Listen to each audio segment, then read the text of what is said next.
Hey, what's up, everybody? It's Charles Sebastian, and welcome you guys to another episode of the Dreamers Pro Show, where we cover everything from sports, hot topics, classic debates, and entertainment, and we give you guys a fresh perspective on things and how we see them. Folks, I'm going to go off in the show here today.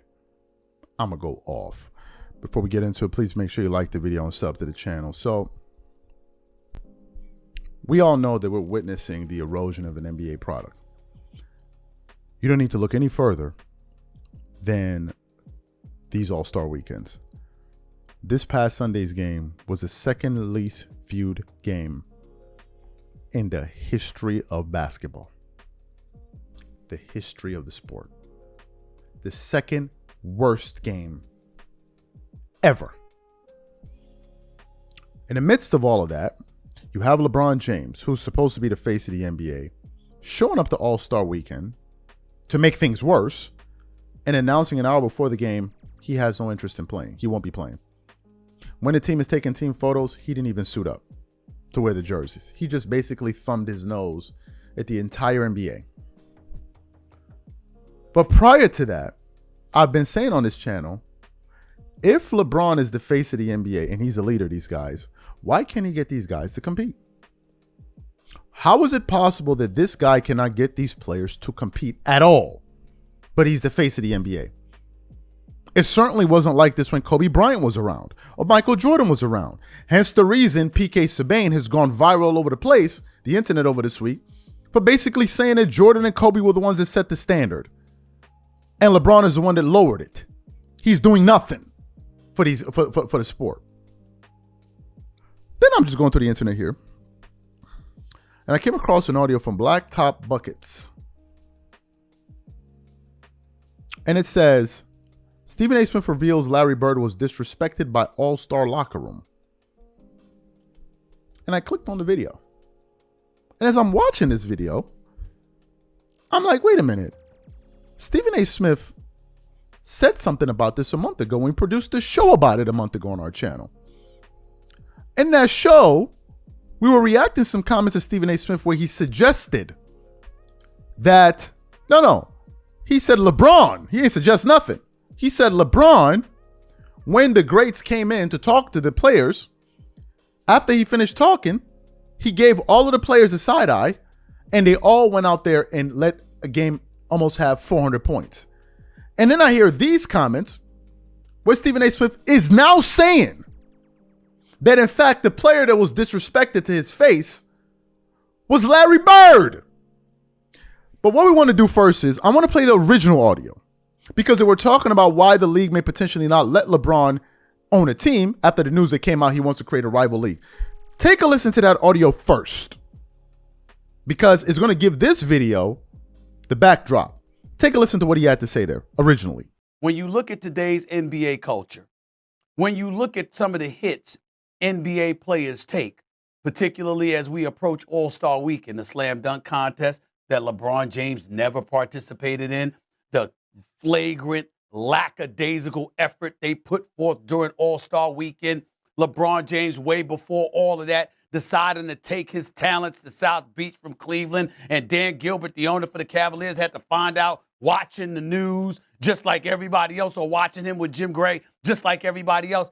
Those kind of things are the kind of, along with that player empowerment movement that LeBron has instigated, which people like myself clearly applaud him for. Those kind of things, the flagrant manner in which he has done it, that has served to turn owners off, which you know all too well, Wendy. How good or how much does that serve to ingratiate him with them in terms of their support with him coming in as an owner? Everybody wanted that for Michael Jordan because of what Michael Jordan did for the league. Even though people like myself, you and others appreciate what LeBron has done in terms of his part, he's been a beneficiary of the sacrifices that the Magic Johnsons, the Larry Birds, the Michael Jordan, and others have made. And there are some who believe there is an absence of appreciation on his part in that regard, which is why they would probably get in the way of him having an ownership stake, which would explain a story like this. That's what came to my mind with somebody like LeBron James. With all that they've done for the game, it doesn't sit well with why me. would they not receive the report? Because It's a good old boys club at the end of the day. And if they don't like you and they don't like the way that you've done business with them, they don't have to let you in. Or if they don't like the impact or the resonance that you would bring to that room, they don't have to let you in. Certainly, Wendy's absolutely right. It's about the money first. It's about the equity first. It's about business first. But my point to you is that all things being equal, would you be as receptive to helping a LeBron compared to somebody else that never played the game, that's got billions of dollars and obviously can afford to own a franchise? Chances are you're going to give him resistance because you've seen the league have issues with LeBron despite all he's done for the league, because in several instances, there are things that he has done that they've deduced is against their best interest as owners, as a business. They feel that way, whether it's accurate or not. They actually feel that way. And I know this because I have been told this by people who are in that room. And I'm sure Wendy has as well, because they don't feel, even though they know he's done a tremendous amount for the league, we all know this. There are other things that he has done that has not been helpful. And they know it, they feel it, and they point the finger at him for it. I brought up the slam dunk contest. They talk about that. We all brought up the lackadaisical effort that they put forth for the All-Star game on Sunday for All-Star weekend. You think they don't look at LeBron James? Larry Bird and Dr. J and them come in and talk to the team last year, and they think that they've touched the pulse of the players and all of this stuff. And then they say, you know what? LeBron just gave a side eye to everybody else. And the next thing you know, they went out there and allowed 400 points damn near to be scored, putting forth no effort whatsoever. It may not have been his fault, but they didn't view it that way. Yeah. And because they didn't view it that way, those are the kind of elements, those increments of things, those incremental things that could be problematic when you're asking for equity in a prestigious sports brand. No, that is the bottom line. Fantastic. You heard what Stephen A. Smith had to say then. So as I'm listening to this new audio, Stephen A. Smith then says that a superstar player, who he already said was LeBron, looked Larry Bird in the face with a side eye, and then all of the players in the locker room followed what LeBron did and went out there and laid an egg. For those of you who didn't hear this new audio, take a listen to it here. There were people that came before these guys. Now, you know as well as I do, Mike, 1 or 2 guys that have the right attitude about this, that is a superstar, changes everything. Remember what happened last year. In last year's All-Star game, Dr. J and Larry Bird, you heard the story just like I did, Wilbon. They made sure we know. Dr. J and Larry Bird walked into the locker room and talked to the players. And they talked to the players, and the NBA thought, yes, the players are really, really listening. They're really, really getting it. And then one of the superstars, who will remain nameless, but everybody can surmise who that was, gave a side eye to those guys while they were talking. And then the players went out there and let 400 points be scored. And the league ain't letting that go. And so what happens is it just shows you, if one player can have that kind of an impact negatively, they can also have that kind of impact positively. So you heard what the audio said. Let me get this straight. Larry Bird, Oscar Robinson, I think Dr. J, all of these guys who paved the way for suck-ass LeBron James, they go into the locker room because the NBA was desperate to motivate these guys to go out there and play and put on a better show for the fans. As Larry Bird is talking, LeBron gives Larry Bird a side eye. The players, in their return, follow LeBron's lead and go out there and give absolutely zero effort in the game, putting on one of the worst shows, arguably the worst show we've ever seen in an All-Star game.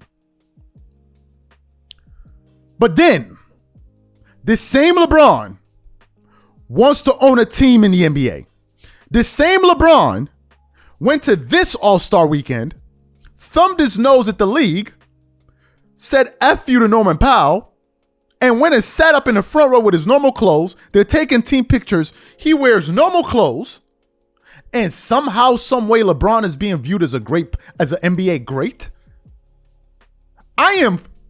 Look. I am lost. I am lost. This dude don't give a about nobody beyond himself. And you got these weird ass, you know what, that love to defend his ass and will take it as far as saying, oh, you know, man, you, what about a black man? You got to support the black man. So hold up. You talking about this black man that when he had an opportunity, without even being asked, threw Kyrie Irving under the bus over that post he put? LeBron was the one that said, you got to be careful about what you say. And da-da-da. And I'm sitting there saying, like, yo, hold up. Wasn't this your teammate? Wasn't this your man's? Number one. Number two, what did Kyrie Irving say? He said nothing. All he did was put up a tweet. Then LeBron, who was twerking it up for his masters, went out there and said, oh man, you know, you gotta be careful about what you say. You gotta be careful about what you say. So what happened to the black man then? That's number two. You dudes still talking about, oh, you want to see the black man? You want to see? LeBron already said Bronny don't even need the money. You mean to tell me somebody else could have had that position? That could have did better with $4 million to help start the life or whatever it is and help support his family? He said, nah, we're going to put Bronny there. I'm going to put mine there. And even though he don't need the money, as LeBron said, I'm going to still do it anyway because I'm me. And at the end of all of this, some of you suck ass got this dude in your top two. How? How? Explain to me. You talking about all he did for the NBA. Help me figure it out. All the stuff that he did, but he's a part of some of the worst version of basketball we didn't ever seen. Help me figure it out. How at the end of that weekend you gonna come out of that and be like, yo man, he the second greatest ever. How? I already told you LeBron used to be one of my top 5 players of all time. I removed him out of my top 5 for the simple reason because of his antics. His antics. If LeBron was a friend of mine, or no, forget about him. If you knew somebody in your life that behaved like this dude, there's no way you rocking with him. You'd be like, yo, son, you moving like a sucker. Straight up and down. So now you disrespecting one of the legends that laid the foundation for you. Help me figure it out. Well, if it wasn't for Larry Bird and Magic Johnson who saved the league, there wouldn't have been no league. There wouldn't have been no league. Then came MJ who took it to the next echelon, the upper level. And that's the dude you're going to give a side eye to? When all he's asking you is to go out there and compete and you can't get beyond yourself because, well, they don't want to give me this and they don't want to give me that. So really? Really? Really? And you rock with this dude? Y'all rocking with this dude? And you know what's crazy? Me, as an independent creator, got more balls than some of these NBA who don't say nothing. They act like, oh man, I don't know what's going on. I don't know. Did you see it? I don't know. If Stephen A. Smith know, a lot of these dudes know. But they're not going to say nothing. And then turn around, man, I really love the game. How you love the game when you support and suck a How? How you respect the fans?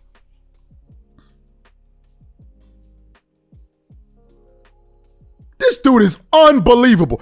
I already told you I'm not hiding my feelings no kind of way about it. I'm not supporting the Lakers until LeBron leaves. I'm a Kobe Bryant fan through and through. Kobe never moved like this. He never did. Kobe never had no sucker-ass energy. I'm sorry. Anybody from Clutch and all that stuff, I'm a Kobe Bryant fan, and I don't endorse this sucker. I'm for Kobe. Not for this weird ass going on.